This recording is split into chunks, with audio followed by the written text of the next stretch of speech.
Hola, bendiciones a todos. En este día vamos a empezar a hablar acerca de los sacrificios. Muchas veces nos preguntamos por qué es necesario el derramamiento de sangre o por qué es necesario el sacrificio de víctimas aún desde la antigüedad con animales para el perdón y para la justificación delante de Dios. Y antes de entrar al tema que nos atañe por estos días, que vamos a empezar Pascua, quisiera entrar en este tema de las víctimas, de los sacrificios, de por qué se dice que es olor grato delante de Dios.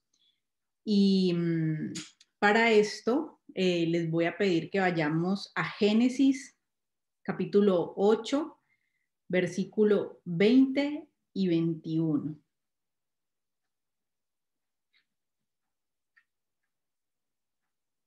Génesis 8, 20 y 21, que dice así.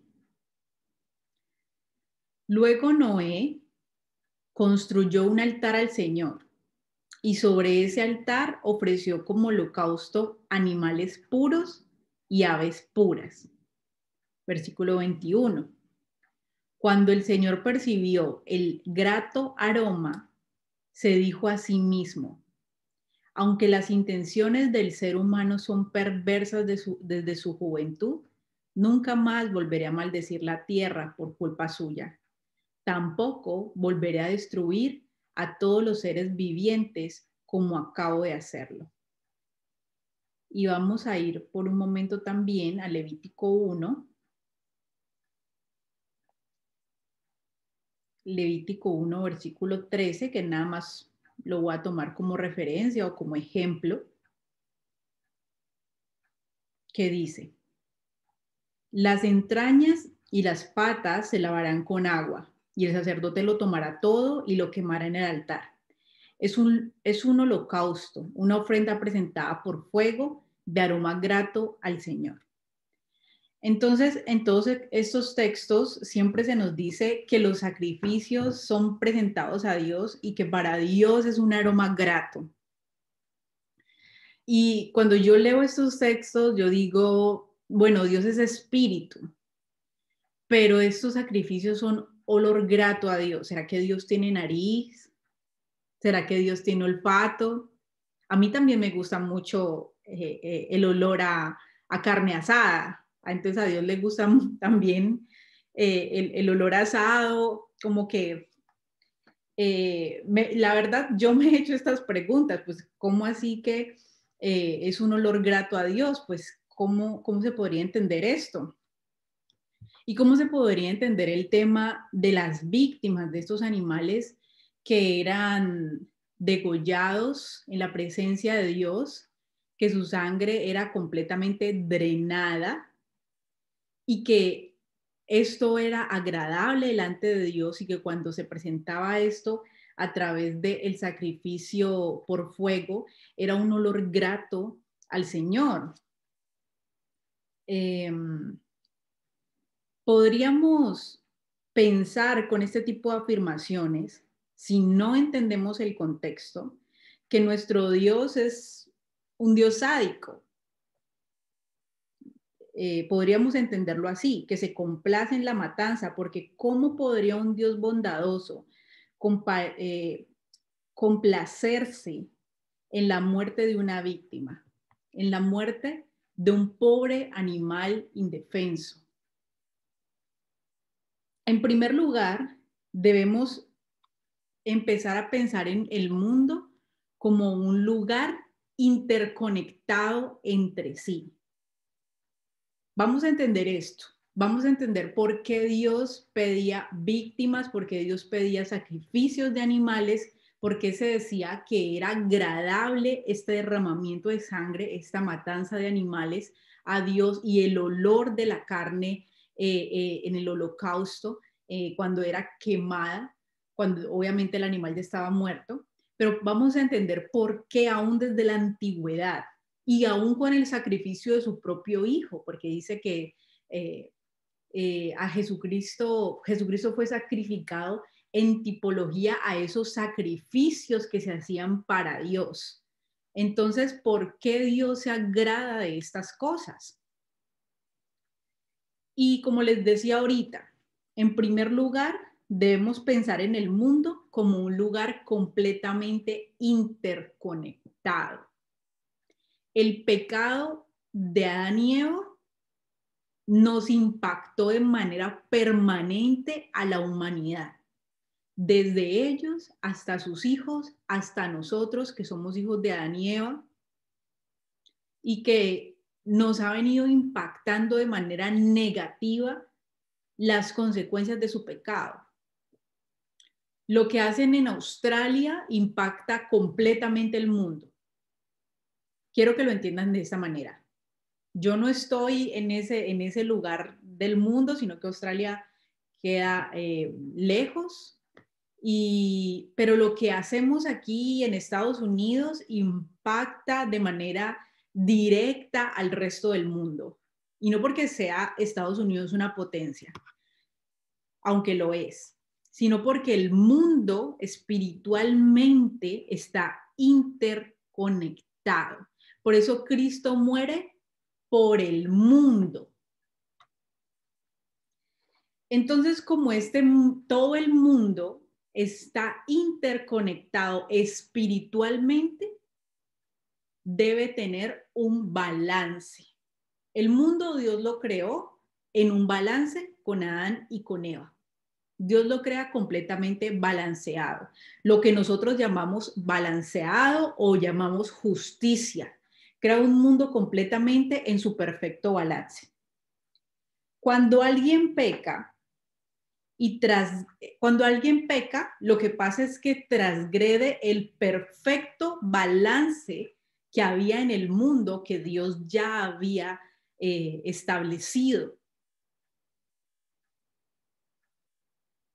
Pues transgrede las leyes espirituales justas que Dios diseñó para que hubiera perfección, paz y armonía.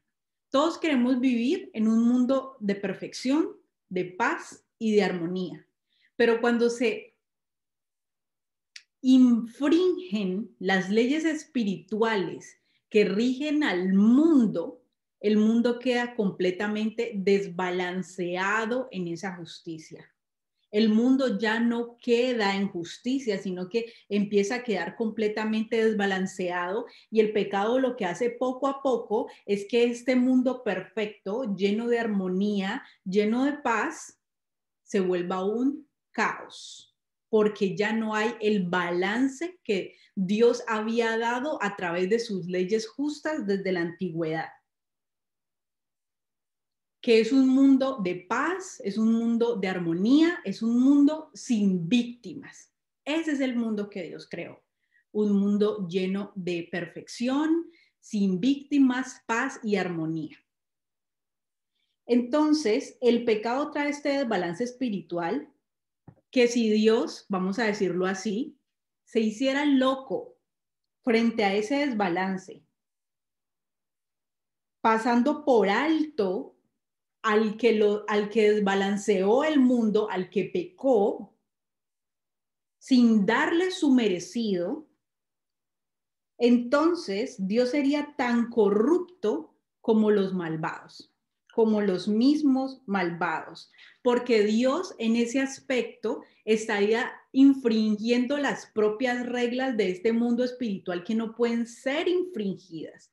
Dios no puede pasarse por alto las mismas reglas que hacen que todo esté completamente balanceado. Vamos a llamarlo balanceado para que lo entendamos, pero este balanceo habla de una justicia perfecta. Y si Dios se pasara por alto sus propias reglas, se convertiría entonces en un juez completamente corrupto y no tendríamos límites para ninguna maldad, no tendríamos límites de maldad y no tendríamos ninguna esperanza de que mañana va a ser un lugar mejor, porque Dios va a limpiar la era y va a rescatar a los que buscan que el mundo permanezca en un balance y va a darle su merecido a aquellos que desbalancean el mundo. No tendríamos esperanza de que el mundo otra vez estuviera sin víctimas, en perfección, en paz. no tendríamos esa esperanza. Si Dios se corrompiera y dijera, voy a pasar por alto todos aquellos que no han cumplido estas leyes espirituales que hace que el mundo permanezca balanceado. Todo estaría sentenciado al degenero y destrucción infinita. No habría nadie que le pusiera un stop. No habría nadie que pudiera controlar las cosas si aún el mismo Dios decide hacerse el loco y no hacer justicia y no traer el balance. Pues el juez de todos, en ese caso, juzgaría parcialmente y no haría justicia. Y para esto vamos a ir a Génesis 4.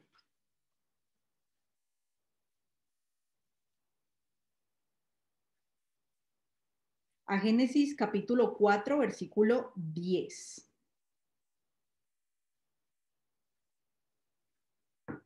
Que dice,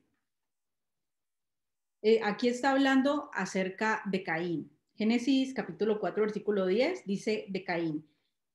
Dios le dice, ¿qué has hecho? La voz de la sangre de tu hermano clama a mí desde la tierra. En ese momento, cuando Caín peca, levantando su mano contra la de su hermano y arrebatándole su propia vida, crea un completo desbalance y la sangre de su hermano clama a Dios desde la tierra. Y es por esto que el apóstol Pablo en Romanos 8, vamos a Romanos 8,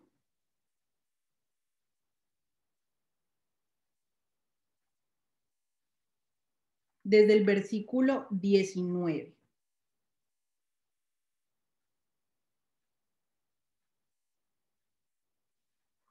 Romanos 8 desde el versículo 19 dice así.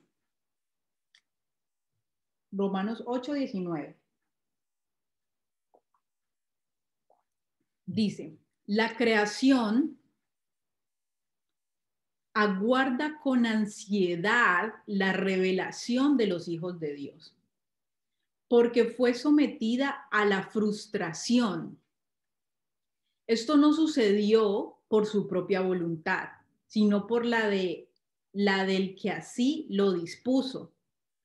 Pero queda la firme esperanza. ¿Tenemos una esperanza? Sí. ¿Por qué? Porque Dios no transgrede las leyes espirituales y tenemos esperanza de que el juez justo en algún momento va a balancear todo nuevamente. Pero queda la firme esperanza de que la creación misma va a ser liberada de la corrupción que la esclaviza. ¿Qué es lo que en la Biblia se le llama corrupción y esclavitud?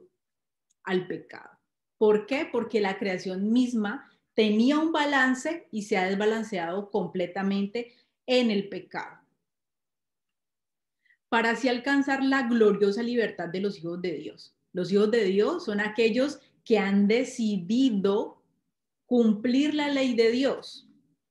Sabemos que toda la creación gime a una como si tuviera dolores de parto. Y no solo ella, sino también nosotros mismos que tenemos las primicias del Espíritu, gemimos interiormente mientras aguardamos nuestra adopción como hijos, es decir, la redención de nuestro cuerpo. Cuando Dios haga justicia, esa es la esperanza que tenemos. Porque en esa esperanza fuimos salvados, pero la esperanza que se ve ya no es esperanza. ¿Quién espera lo que ya tiene? Pero si esperamos lo que todavía no tenemos, en la espera mostramos nuestra confianza. Hasta ahí lo vamos a leer. Entonces, respecto a lo que estábamos leyendo, cuando el hombre peca, la tierra empieza a clamar por este desbalance espiritual. Hay un perfecto balance que Dios tiene y la tierra empieza a clamar por ese desbalance espiritual, por esa injusticia, ese desbalance espiritual que se quebró. Todo el que peca, entonces, debe morir, pues es la única manera en que todo pueda tener un balance nuevamente. Los que han infringido el balance deben ser exterminados y se deben cortar para que otra vez vuelva los que hacían en el desbalance, otra vez vuelva la justicia. Y esa es la manera de volver a traer el balance, haciendo justicia, exterminando a todos los que desbalancean del mundo y hacen del mundo un peor lugar. Pero Dios, juez justo, es paciente para con todos y hace misericordia a aquellos que dándose cuenta. ¿Con quién hace misericordia a Dios? Con aquellos que dándose cuenta de lo grave de sus malas acciones, desisten de ellas y empiezan a guardar la ley de Dios que hace que todo se mantenga en un balance perfecto.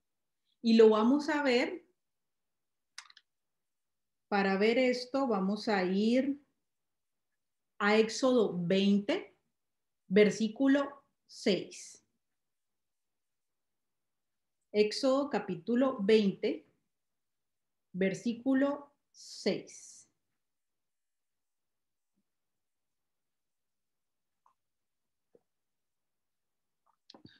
Dice el versículo 5.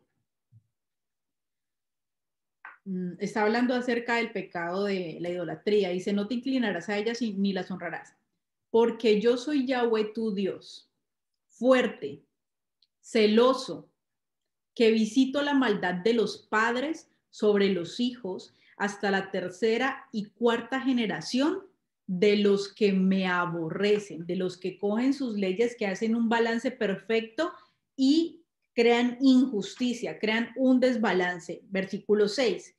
Y hago misericordia a millares, a los que me aman y guardan mis mandamientos.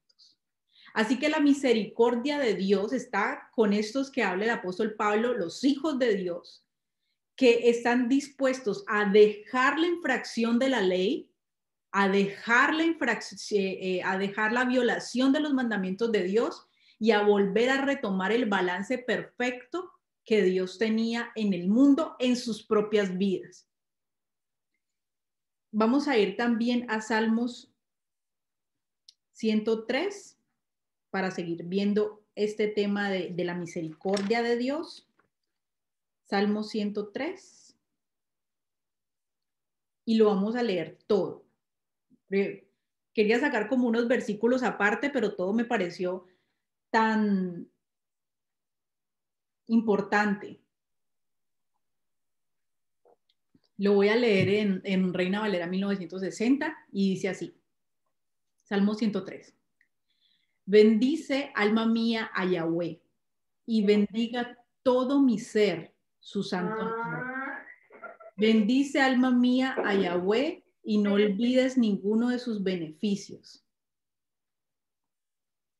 Él es quien perdona todas tus iniquidades, el que sana todas tus dolencias, el que rescata del hoyo tu vida, el que te corona de favores y misericordias, el que sacia de bien tu boca, de modo que te rejuvenezcas como el águila. Yahweh es el que hace justicia y derecho a todos los que padecen violencia. Sus caminos notificó a Moisés. ¿Qué fue lo que Yahweh notificó a Moisés? Sus caminos. Y cuando vamos al Éxodo, ¿qué fue lo que Yahweh le dijo a Moisés? Le notificó su ley. ¿En cuáles caminos anda Yahweh? En su propia ley que le entregó a Moisés. Esos son los caminos de Yahweh, su propia ley. Él la pone en práctica, porque si Él es justo, Él tiene que practicar la justicia y esa justicia perfecta no puede ser quebrantada por el mismo juez justo porque no tendríamos esperanza. Todo se corrompería completamente de manera infinita. Y a los hijos de Israel sus obras, versículo 8. Misericordioso y clemente es Yahweh, lento para la ira y grande en misericordia. No contenderá para siempre, ni para siempre guardará enojo. No ha hecho con nosotros conforme a nuestras iniquidades, ni nos ha pagado conforme a nuestros pecados. En este versículo, el salmista confiesa de que todo el pueblo ha pecado y Yahweh, que es misericordioso y clemente, tiene misericordia de ellos y no ha hecho con el pueblo conforme a su pecado. Todo el pueblo pecó, pero Yahweh no ha hecho conforme a su pecado ni ha pagado conforme a sus iniquidades. Porque como la altura de los cielos sobre la tierra, engrandeció su misericordia ¿sobre quiénes? Sobre los que le temen. La misericordia de Dios está sobre aquellos que le temen. Engrandece su misericordia. Aleja los pecados lo más, porque todos hemos pecado y estamos destituidos de la gloria de Dios. Pero Dios engrandece su misericordia con los que le temen. Cuanto está lejos el oriente del occidente, hizo alejar de nosotros nuestras rebeliones. Versículo 13. Como el Padre se complace de los hijos, se complace Yahweh de los que le temen, porque Él conoce nuestra condición, se acuerda de que somos polvo. El hombre como la hierba son sus días, florece como la flor del campo, que pasó el viento por ella y pereció, y su lugar no la conocerá más. Otra vez vuelve a hablar de la misericordia de Yahweh. Versículo 17. Mas la misericordia de Yahweh es desde la eternidad hasta la eternidad. ¿Sobre quiénes? Sobre los que le temen. Los que pecaron, pero en temor a Yahweh se vuelven a Él y guardan su pacto. Y sigue diciendo, y su justicia sobre los hijos de los hijos, sobre los que guardan su pacto y los que se acuerdan de sus mandamientos para ponerlos por obra. Pero, ¿cómo así? Si el salmista está diciendo en el versículo 10 que no ha hecho con nosotros conforme a nuestras iniquidades ni nos ha pagado conforme a nuestros pecados, y luego dice que la misericordia de Yahweh solamente es para los que guardan sus mandamientos, se acuerdan de sus mandamientos y guardan su pacto, porque toda la humanidad pecó.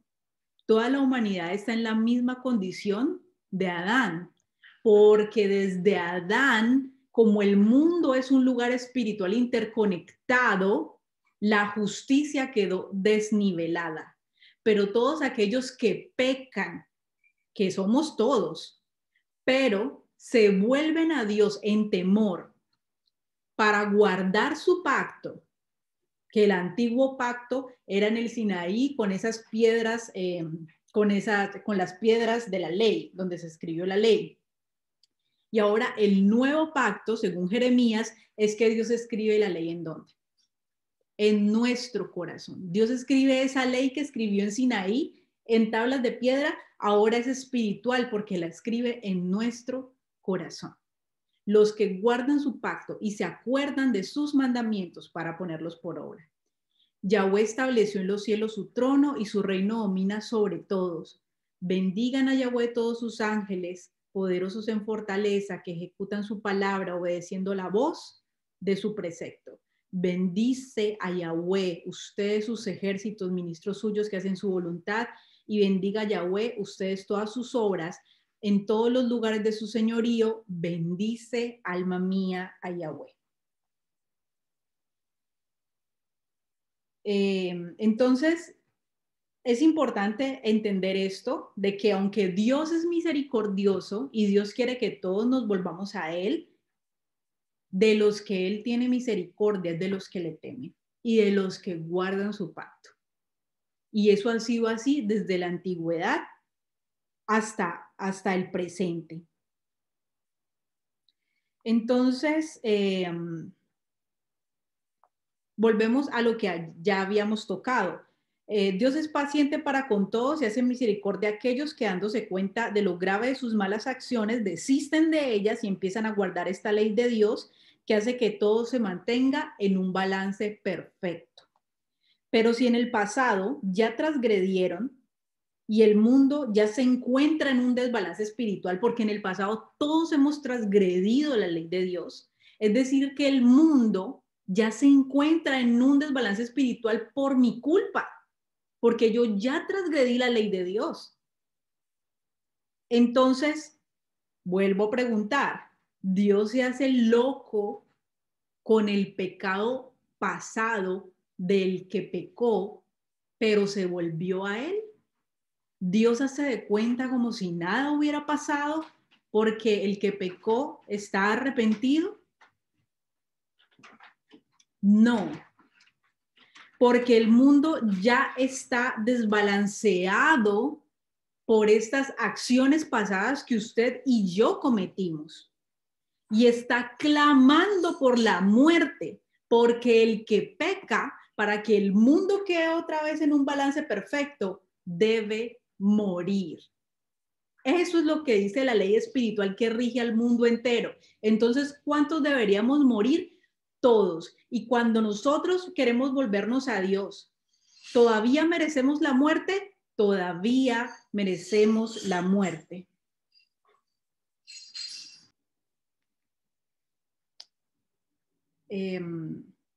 Porque el mundo ya estaría, no porque el mundo ya estaría desbalanceado por esas acciones pasadas y está clamando por la muerte del que antes era un infractor de la ley, pues la ley universal espiritual dice que todo tiene que volver a un balance. Esta deuda está en negativo porque todos hemos pecado. Debe ser paga y se debe derramar sangre porque la tierra ya está desbalanceada y está clamando por la muerte, está clamando por la justicia, está clamando por la sangre. Y la sangre es simbolismo de la vida o la muerte. Pues de lo contrario, como hablábamos anteriormente, Dios quedaría en un estado de parcialidad. Si Dios simplemente me acoge a mí, a Marilyn, y dice, ok, tú pecaste toda la vida y todos los pecados, porque quieres volverte a mí, te los voy a perdonar, listo. Nada más hago así y te perdono. Entonces, ¿qué pasa con todas esas cosas que yo hice anteriormente que cogen la justicia del mundo espiritual y la desbalancean completamente? ¿Dios infringiría sus propias leyes? Acuérdense que estamos hablando de la razón por la que Dios siempre ha exigido los sacrificios y estamos desglosándolo para entenderlo de manera puntual. Dios quedaría en estado de parcialidad e injusticia si hiciera eso, igual a todos nosotros que hemos pecado. Y si el juez justo no hace justicia, la justicia desaparecería, porque ninguno de nosotros es justo. Entonces allí también está la respuesta de por qué mucha gente dice, pero ¿por qué Dios simplemente no hizo así?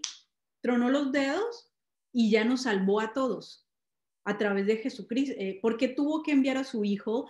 ¿Por qué tuvo que su hijo morir en una cruz? ¿Por qué tuvo que su hijo derramar su sangre? ¿Por qué tuvo que su hijo padecer? ¿Por qué si Dios solo puede, nada más hace así y ya nos salva?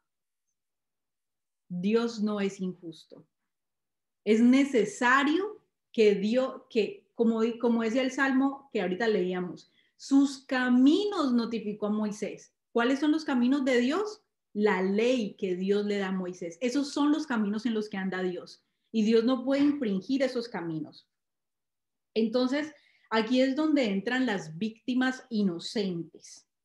En la antigüedad eran los animales que no pecan ni tienen culpa delante de Dios los que se hacen acreedores a la muerte para que un ser humano arrepentido que desea vivir en justicia cada día de su vida y guardar los mandamientos de Dios no tenga que morir. Recuerden que la deuda está en negativo, la deuda del ser humano y la deuda del mundo. La ley espiritual del mundo se encuentra en negativo y el mundo va en pos del caos porque no hay justicia, hay un desbalance. Entonces la tierra está clamando por justicia para que todo no se vuelva un desbalance, y por eso tenemos esperanza, porque un día va a reinar nuevamente la justicia perfecta de Dios. Pero como debe haber una justicia perfecta, en la antigüedad estos animales se hacían acreedores de esa deuda, aunque ellos eran inocentes, aunque no entendían absolutamente nada de lo que estaba pasando, aunque simplemente eran víctimas que se tenían que poner para que nuevamente la deuda fuera saldada, porque se estaba demandando sangre, se estaba demandando muerte para que la justicia nuevamente volviera a tener un balance. Entonces pasa el animal en propiciación por el ser humano, como nosotros sabemos, y Dios extiende su misericordia sobre el ser humano para que el ser humano no muera, pero alguien tiene que morir, porque la justicia debe ser saldada. Y este animal muere para que este ser humano tema a Dios y empiece a vivir conforme a su pacto y se acuerde de sus mandamientos para ponerlos por obra. Entonces la víctima, en este caso el animal inocente, toma el lugar que le correspondía a la persona, muere en sacrificio y su sangre debe ser drenada completamente para compensar vida por vida. Recuerden que ese es el lugar que le tocaba a la persona, porque estamos hablando de la antigüedad. Ese es el lugar que le tocaba a la persona, el del animal. Compensar con su propia vida y con su propia sangre el desbalanceo que le había hecho al mundo, la injusticia que había hecho al mundo perfecto que Dios había creado. Y nuevamente todo quede balanceado en ceros. Es por esto que cuando Dios recibe el holocausto, para él es un olor fragante. Y vamos a verlo con David en el Salmo 53, perdón, en el Salmo 51.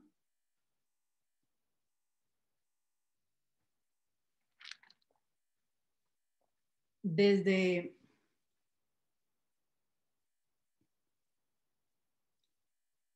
el versículo 16 vamos a leer Salmo 51, versículo 16, dice así: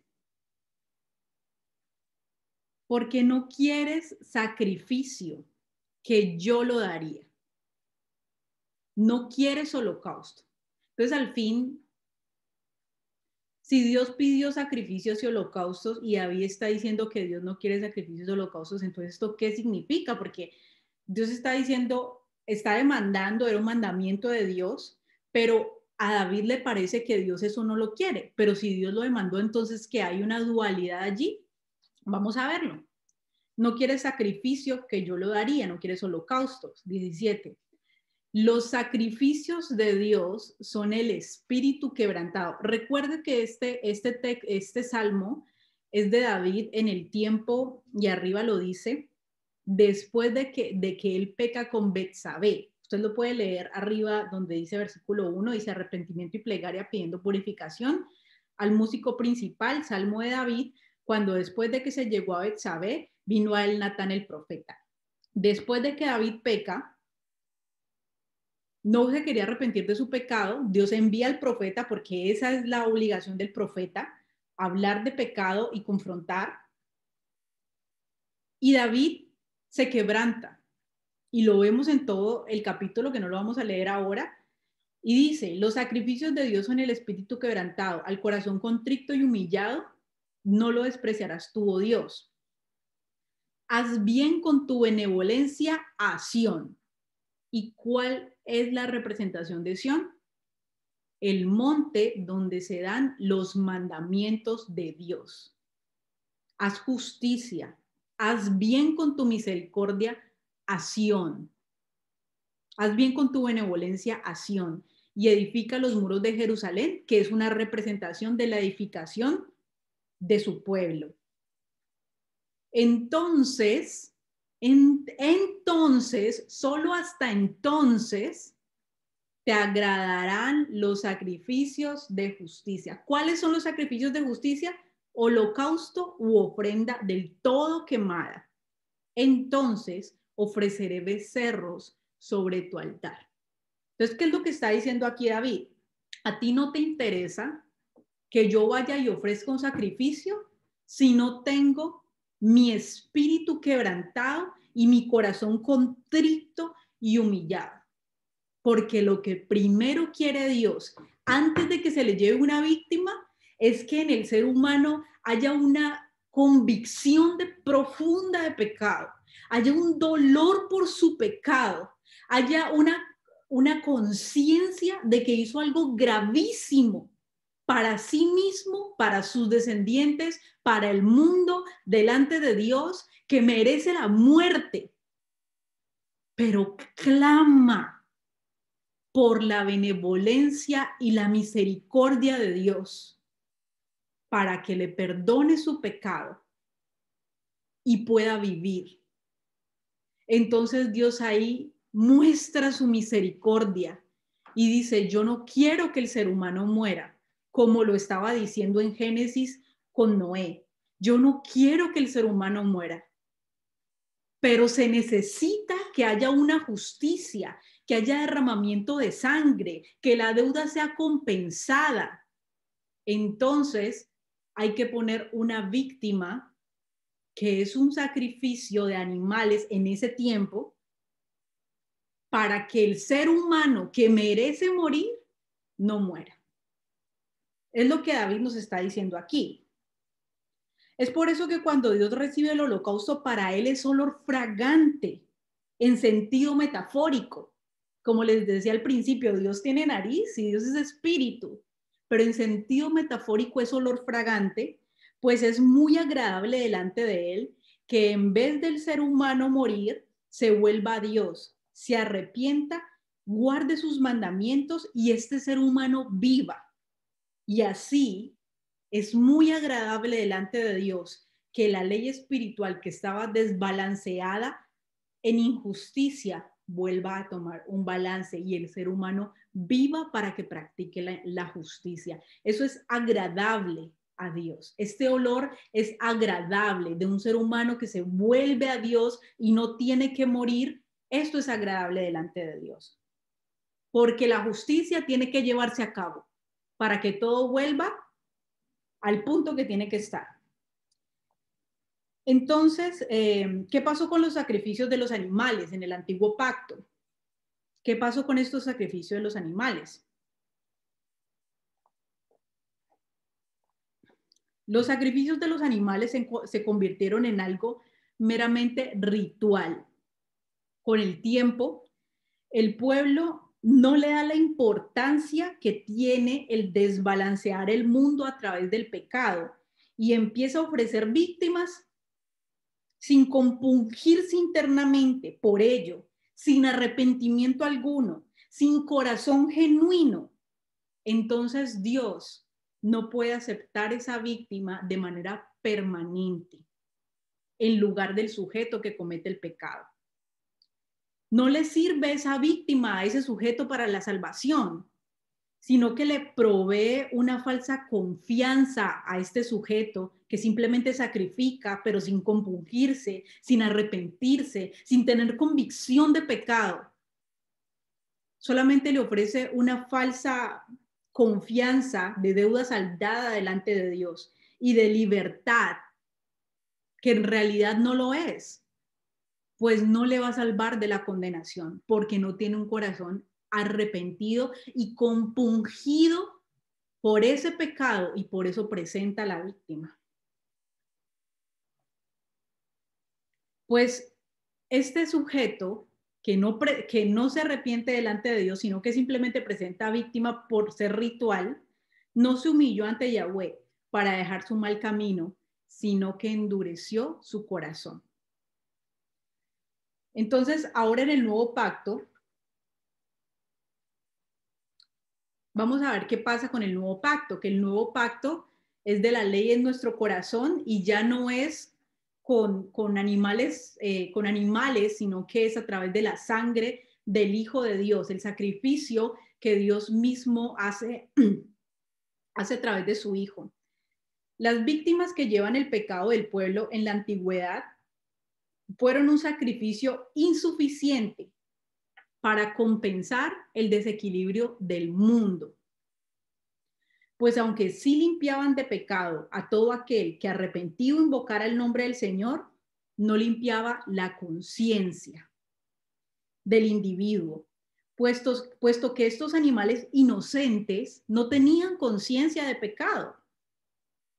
Entonces Dios, como juez justo, queriendo que la humanidad, que toda a una pecó, pues tenía la misma conciencia de su ancestro Adán. Recuerden lo que les digo, todo está interconectado. Provee él mismo, Dios mismo, un sacrificio perfecto y suficiente de una víctima, su propio Hijo, quien aunque teniendo la conciencia de pecado, es decir, la ciencia del bien y el mal, que fue lo que Adán y Eva no podían tener porque no podían sobrellevar. Jesús tenía conciencia de qué era lo bueno y qué era lo malo. No como los animales, que los animales no saben, ay, esto le desagrada a Dios, esto le agrada a Dios. Los animales no tienen esa conciencia. No como los animales dispuestos al sacrificio, sino una conciencia de pecado como cualquier ser humano, con la diferencia de que él nunca pecó. Y por él, la conciencia de los que entran al nuevo pacto es renovada. Y sus pecados, los pecados de los que entran al pacto con el Señor, son limpiados. Entonces el Hijo de Dios se presenta en sacrificio como víctima, derramando toda su sangre como se hacía con los sacrificios de la antigüedad, para que el desbalance del mundo a través de él fuera nuevamente dejado en ceros. Y esto es lo que vemos en el Salmo que ahorita leíamos, Salmo 103, nuevamente que dice, versículo 17, mas la misericordia de Yahweh es desde la eternidad y hasta la eternidad sobre los que le temen, y su justicia sobre los hijos de los hijos, sobre los que guardan su pacto y los que se acuerdan de sus mandamientos para ponerlos por obra. Entonces, nuevamente, yo me voy al versículo del Salmo 103, al versículo 10. No ha hecho con nosotros conforme a nuestras iniquidades, ni nos ha pagado conforme a nuestros pecados. Es precisamente nosotros en este momento que no tenemos que sacrificar animales, pero que nuestros pecados nos hacen acreedores de derramamiento de sangre para que el mundo que clama por justicia, el mundo que clama por balance, quede en justicia perfecta. Y Dios, que no transgrede las leyes espirituales de este mundo, tiene que hacerlo. Tiene que cumplir esta ley espiritual. Tiene que haber una víctima, tiene que haber un derramamiento de sangre. Nuestros pecados no pueden ser tomados a la ligera. Es algo muy grave que desbalancea no solamente mi vida, sino la vida de todos a mi alrededor, la vida de mi generación, la vida del mundo. Tiene consecuencias gravísimas, tan graves que lo único que puede compensarlo es la propia vida. ¿Y qué es la vida? Todo lo que poseemos. Todo. Por eso el Señor dice, ¿con qué ganará el hombre su vida? Podrá ganar el mundo entero, pero ¿con qué compensará su vida si pierde su alma? Y hay que hacer esta compensación de vida por vida, de vida por vida. Si yo peco, que todos hemos pecado, debemos entregar nuestra vida completamente en compensación, o nuestra vida más bien nos será arrebatada por el juez justo completamente en compensación para que todo vuelva a permanecer en plena perfección, paz y armonía en la esperanza que se aguarda del mañana en el que Yahweh va a traer la justicia perpetua. No nos podemos volver como en la antigüedad, porque precisamente esto era lo que pasaba, que la gente se había acostumbrado a que la víctima ponía su saldo en ceros y simplemente traían de manera ritual un animal para ser sacrificado en el altar. Y no había una verdadera conciencia y arrepentimiento por el pecado. Y por eso es que en el libro de los Hebreos,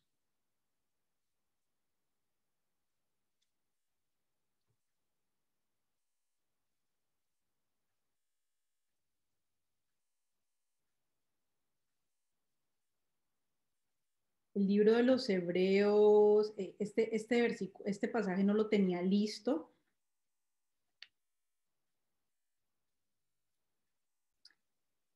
Bueno, vamos a leer Hebreos 10 desde el versículo 1, que dice, Hebreos capítulo 10 desde el versículo 1.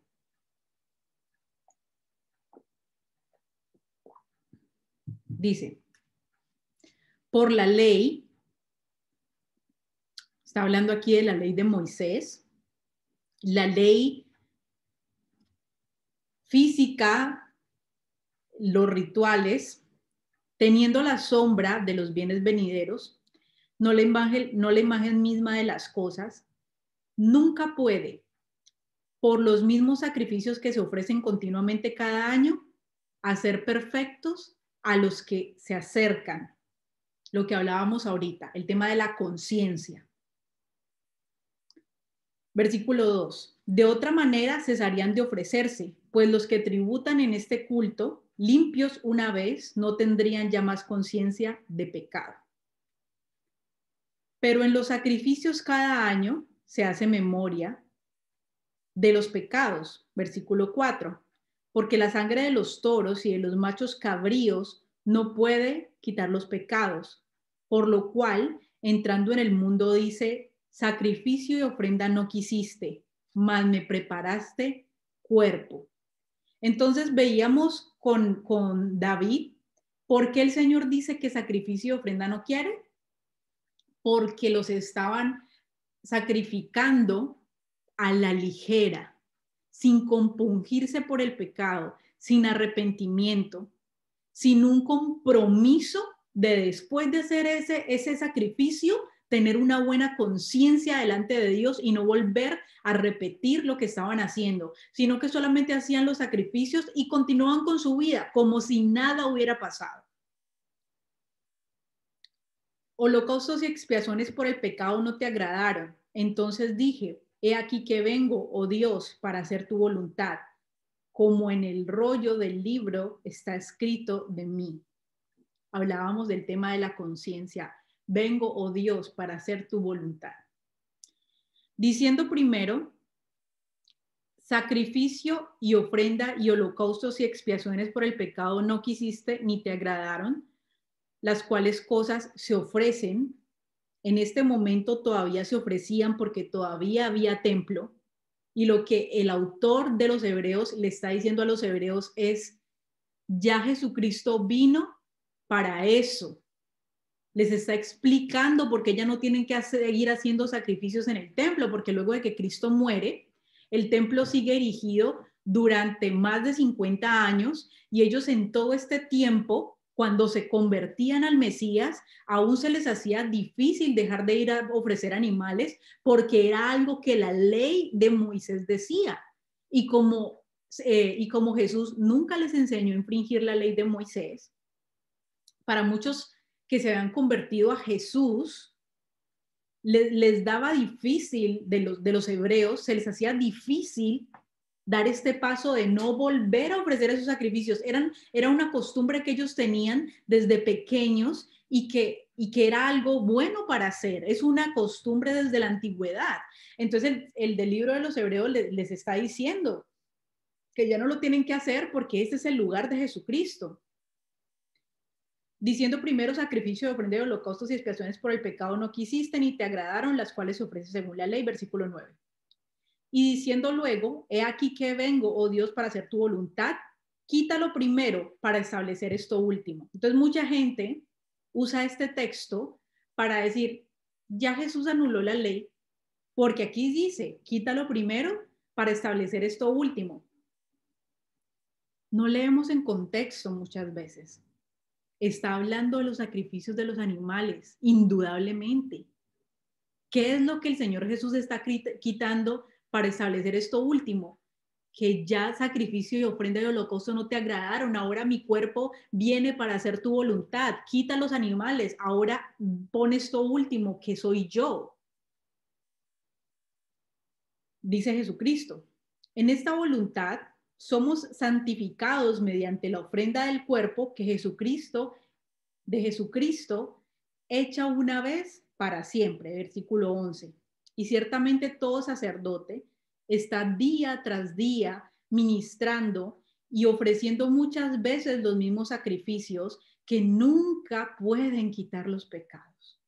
Pero Cristo, habiendo ofrecido una vez para siempre un solo sacrificio por los pecados, se ha sentado a la diestra de Dios. De ahí en adelante, esperando hasta que sus enemigos sean puestos por estrado a sus pies.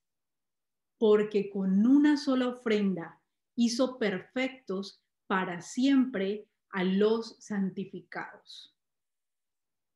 Entonces, con esta ofrenda de Cristo se nos da una perfección, porque nosotros antes éramos otra criatura.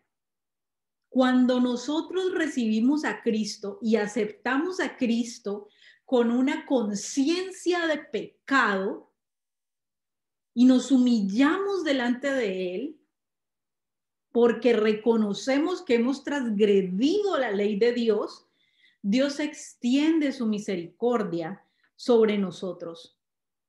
Y esa misericordia que Dios extiende de que el sacrificio de su Hijo sea sobre nosotros, no solamente nos perdona los pecados, sino que nos hace nuevas criaturas, nos permite nacer de nuevo, nos da una conciencia renovada, donde nosotros de ahí para adelante somos como niños pequeños que tienen que ser capacitados en la justicia para aprender a hacer lo bueno, porque somos personas completamente distintas de la vieja criatura que antes actuaba conforme a todos los deseos engañosos de la carne. No, ahora somos niños espirituales que van creciendo en justicia al 30, al 60 y al 100 por uno. Entre más conocemos la palabra, entre más conocemos los mandamientos, entre más conocemos la voluntad, nuestra conciencia está completamente renovada, está completamente nueva para ser ejercitados en el nuevo pacto, para cumplir sus mandamientos y vivir conforme a la justicia. Por eso es que Juan dice, si alguno ha pecado, esto les digo para que no pequen, pero si alguno ha pecado, abogado tenemos en el cielo a Jesucristo el justo, porque si bien el creyente en Cristo no vive en el pecado, muchas veces puede pecar. No como no como un modelo de vida ni como un estilo de vida, sino como un pecado ocasional. Por eso es que Juan dice eso. En la misma carta, Juan dice también que el que permanece en él debe andar como él anduvo. ¿Y cuáles son los caminos de Jesús? ¿Qué fue lo que él hizo? ¿Cómo él anduvo? Conforme a los mandamientos de Dios. Y nos atestigua lo mismo, versículo 15, el Espíritu Santo, porque después de haber dicho, este es el pacto que haré con ellos después de aquellos días. ¿Cuál es el nuevo pacto? El que dice Jeremías. Dice el Señor, pondré mis leyes en sus corazones y en sus mentes las escribiré. ¿Qué parte de este pacto dice que va a anular leyes o algunas va a desechar? Ese no es el nuevo pacto. El nuevo pacto es un pacto del espíritu, es un pacto espiritual, como dice el apóstol Pablo en sus cartas. Es de fe, porque ya no tenemos que hacer nada con nuestras manos, no tenemos que sacrificar animales, no tenemos que cortar prepucios, no tenemos que comer o dejar de comer. No son cosas físicas que nosotros tenemos que hacer, sino una conciencia limpia delante de Dios, en buenas obras, en caminar con fe de que todo lo que el Señor dice es verdad. Es una ley espiritual que ya no es la física, pero es la misma ley de la antigüedad. Porque aquí nos dice el que escribe, el autor del libro de los Hebreos, nos está citando a Jeremías. Ese es el pacto que haré con ellos después de aquellos días, dice el Señor. Pondré mis leyes en sus corazones y en sus mentes las escribiré. Y añade, y nunca más me acordaré de sus pecados y ni de sus transgresiones. Ese es el regalo inmenso e inmerecido que nosotros tenemos a través de Cristo. Que cuando reconocemos, es por eso, iglesia, que es necesario predicar con los mandamientos. Porque ahora la iglesia no está predicando con los mandamientos. Tiene miedo de hablar de los mandamientos de Dios, tiene miedo de que la gente se ofenda, tiene miedo de que la gente lo tome a mal y no predica con los mandamientos. Lleva a la gente a Cristo sin predicar de los mandamientos. ¿Cómo alguien puede venir a Cristo si no tiene conciencia de las cosas tan graves que han desencadenado su manera de vivir en toda su vida? ¿Cómo es eso posible que alguien se convierta a Cristo si no tiene ni idea de cuán grave ha sido su comportamiento durante toda su vida? Y de que ese comportamiento, por estas leyes espirituales que rigen el universo, va a perder su alma. Porque su vida tiene que ser entregada para que se haga justicia. Entonces es necesario que nosotros nos acerquemos a Cristo, a Dios con la conciencia de que hemos pecado. Y Dios nos provee un sacrificio perfecto y extiende misericordia a aquellos que permanecen en su pacto, como leíamos ahorita Salmos 103. A aquellos que permanecen en su pacto para guardar sus mandamientos. ¿Cuál pacto? Versículo 16. Este es el pacto que haré con ellos. ¿Cuál pacto? Después de aquellos días, dice el Señor, pondré mis leyes en sus corazones y en sus mentes las escribiré y nunca más me acordaré de sus pecados. Si nosotros verdaderamente ayer no teníamos esta conciencia de lo grave que era nuestro pecado delante de Dios, nunca, nunca. Solamente es tarde cuando perdemos la vida. Pero si usted está viendo esto, es porque todavía es tiempo de que nos acerquemos a Dios con una conciencia de cuán grave ha sido transgredir la ley y nos acerquemos a Cristo para que Él haga de nosotros una nueva criatura completamente renovada y limpia delante de Dios, porque solamente el sacrificio perfecto de Dios hace que nosotros podamos tener una conciencia limpia, que era lo que no hacían los animales antes. Versículo 18. Pues donde hay remisión de estos, no hay más ofrenda por el pecado. Así que, hermanos, teniendo libertad para entrar al lugar santísimo por la sangre de Jesucristo. ¿Cuál era el lugar santísimo en el templo? Un lugar en el que solamente se podía entrar una vez al año y solamente el sumo sacerdote, y tenía que presentar sacrificios por sí mismo, porque el que entrara en pecado en ese lugar santísimo moría. Pero nosotros hemos sido hechos nuevas criaturas en Cristo. Hemos nacido de nuevo para hacer las obras que Él ha preparado de antemano para que anduviéramos en ellas. ¿Cuáles son esas obras? Sus caminos notificó a Moisés. ¿Cuáles son esos caminos? Sus mandamientos. Así que, hermanos, teniendo libertad, ya somos libres para entrar en el lugar santísimo. Porque cuando entremos en el lugar santísimo, el pecado, la tierra no va a estar clamando nuestra sangre para muerte. Versículo 20. Por el camino nuevo y vivo que Él nos abrió a través del velo, esto es, en su carne. Recuerden que en la sombra del templo había un velo que el Señor había puesto, pero que cuando Cristo muere, ese velo se rasga. ¿Por qué?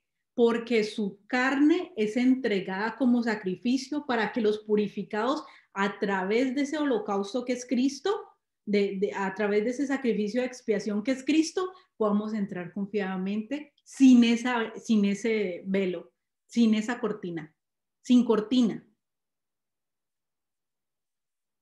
Y teniendo un gran sacerdote, un sumo sacerdote sobre la casa de Dios, acerquémonos con corazón sincero, en plena certidumbre de fe, purificados los corazones de mala conciencia y lavados los cuerpos con agua pura. ¿Cómo debemos acercarnos nosotros a Cristo? Entendiendo lo grave de nuestras acciones para no volver a hacer de ellas un estilo de vida, para perfeccionarnos cada día más en su ley, para dejar el pecado atrás y aprovechar esta oportunidad que Cristo nos ha dado a través de su cuerpo. Mantengámonos firmes sin fluctuar la profesión de nuestra esperanza. ¿Cuál es nuestra esperanza? De que Dios es justo. Y como Dios es justo, un día vamos a tener un lugar mejor. Tenemos la esperanza de que en el mundo va a reinar la justicia, porque Dios es justo. Porque fiel es el que lo prometió. 24. Y considerémonos unos a otros para estimularnos en amor, al amor y a las buenas obras. Hemos entendido mucho qué es el amor y las buenas obras. No dejando de congregarnos como algunos tienen por costumbre, sino exhortándonos en tanto más cuando ven que aquel día se acerca. Debemos crecer en ese conocimiento de Dios cada día, crecer en el conocimiento de Dios sin decir, no, yo ya no necesito aprender más de Dios, yo ya no necesito aprender más de su conocimiento, yo ya no necesito compartir más con hermanos, sino permanecer allí, adquiriendo más de Él, adquiriendo más de su conocimiento para santificación, compartiendo con otros hermanos para estimularnos en amor y buenas obras. No quedándonos nosotros para nosotros con lo que el Señor ya nos dio, sino creciendo más en justicia y ayudándole a los otros a hacerlo, que es lo que el apóstol que es lo que el autor a la carta de los Hebreos nos está diciendo aquí. Versículo 26. Porque es más, si este texto fuera tan tácito como algunos nos lo quiere dejar ver, de que no dejando de congregarnos, como de que las personas que no se pudieran congregar físicamente en una iglesia estuvieran pecando en contra de Dios, ¿qué pasa con los misioneros? Que muchas veces se tienen que ir años a un lugar para poder abrir una iglesia y no pueden congregarse. ¿Qué pasa con los hermanos de la fe que están encarcelados? ¿Qué pasa con las personas enfermas? ¿Qué pasa con las personas que a su alrededor no tienen un lugar saludable para congregarse, pero que reciben palabra de Dios a través de una fuente sana y la comparten a su alrededor con los demás para estimularse en amor y en buenas obras? Entonces, esto es lo que quiere decir el texto. Versículo 26. Porque si pecaremos voluntariamente después de haber recibido el conocimiento de la verdad, como lo hacían en la antigüedad, que al principio El Señor había dispuesto los sacrificios para que la gente que verdaderamente estaba contrita de espíritu sacrificara para que todo estuviera en un perfecto balance. Ya lo estaban haciendo como algo meramente ritual. Ay, sí, hagamos el ritualismo y sigamos con nuestra vida como si nada hubiera pasado. Sacrifiquemos el animal y sigamos con nuestra vida como si nada hubiera pasado. No había una conciencia de pecado, un dolor, un arrepentimiento, no había eso. Y es lo que muchas veces pasa con muchas personas que piensan que tienen a Cristo y no tienen una conciencia de pecado. No tienen una convicción, no tienen un arrepentimiento. Pareciera que siguieran su vida como si nada hubiera pasado y sigo sacrificando a Cristo por el mismo pecado por el que vengo arrepintiéndome, pero que no cambio nunca. Llevo años con el mismo pecado, llevo meses con el mismo pecado y no lo cambio. Simplemente el que obra y peca empata y sacrifica y sacrifica y sacrifica al Hijo de Dios para que le siga perdonando el mismo pecado del que no se quiere arrepentir.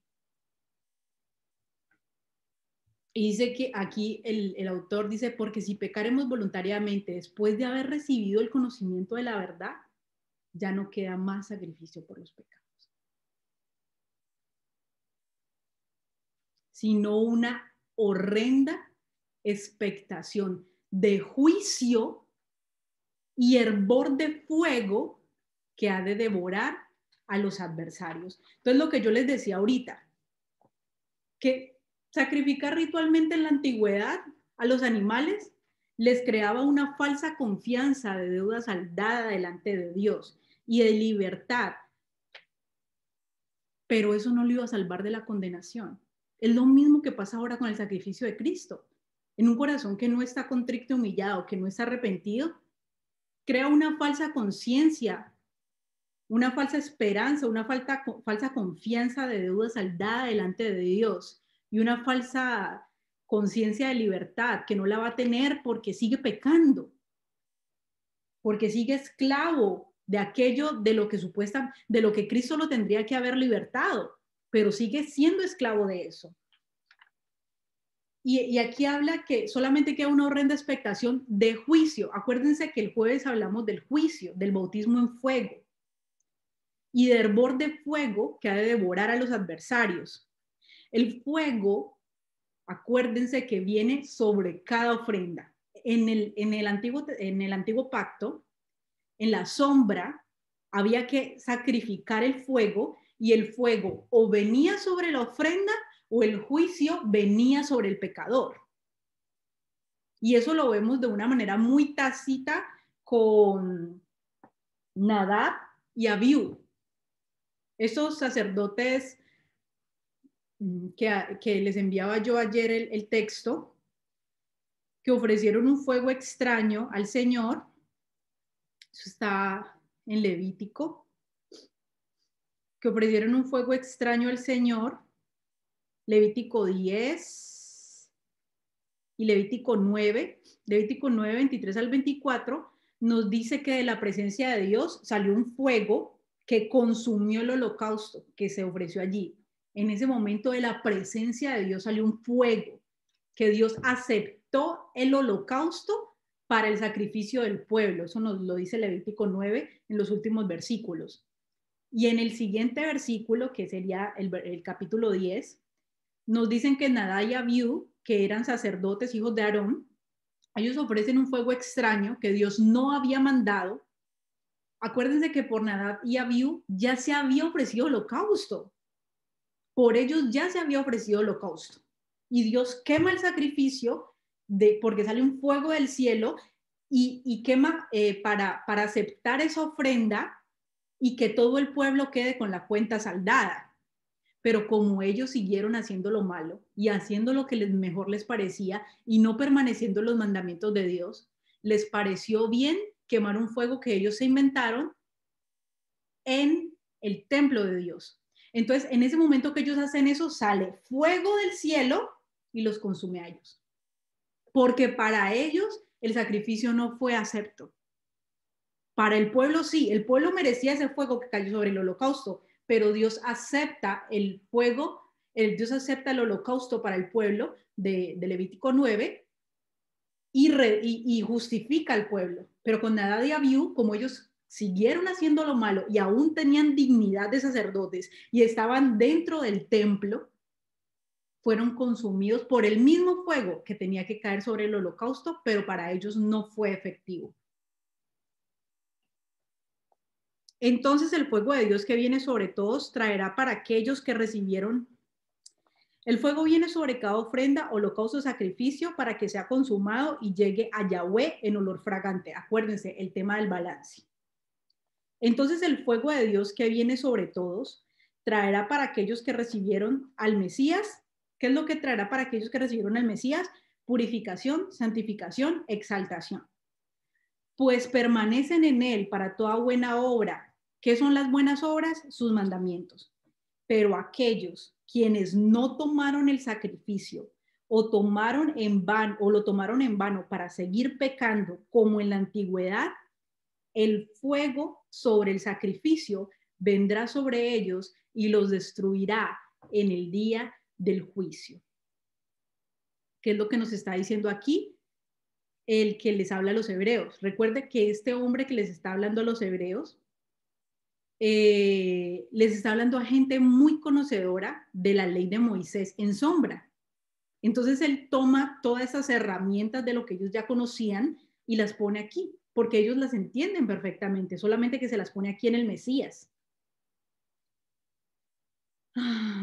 Bueno, dejémoslo allí. Entonces, debemos, primero, esto es para que tengamos una conciencia de por qué son necesarias las víctimas, por qué eran necesarias en el Antiguo Testamento o en el Antiguo Pacto y por qué Dios no tronó los dedos y simplemente nos perdonó, sino que las víctimas son necesarias y por qué si nosotros tomamos en vano la sangre del Hijo, sobre nosotros todavía se va a demandar esa sangre, todavía se va a demandar.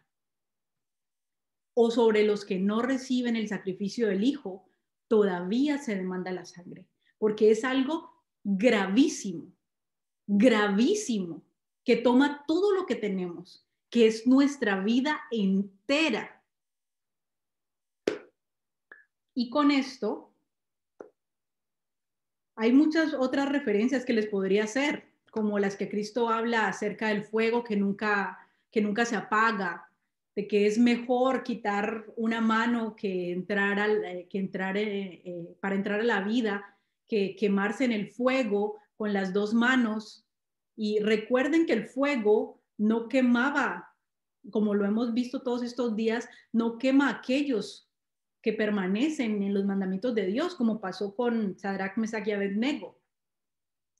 El fuego quema a todos aquellos y los destruye que no hacen la voluntad de Dios. Y en estos textos que el Señor nos dice, es mejor entrar sin un ojo, es mejor entrar sin una pierna, es mejor entrar sin un brazo a la vida que completo al infierno. Y es que muchas veces hay filosofías propias, opiniones, pensamientos. A mí me parece, yo creo, a mí, mi hipótesis, mi posición, que nos negamos a renunciar a ellas, nos negamos y decimos, tal vez si la Biblia está diciendo esto y yo tengo una posición diferente, entonces voy a ver cómo entro mi posición a la Biblia. Y no, quito mis propios pensamientos, aunque sean muy duros para mí, aunque sean algo precioso, quito mi ídolo, quito mi pecado que yo no quiero dejar, aunque sea algo muy precioso para mí, porque es mejor entrar sin eso tan precioso, tan fundamental que uno a veces piensa que tiene uno en la vida, pero entrar a la vida.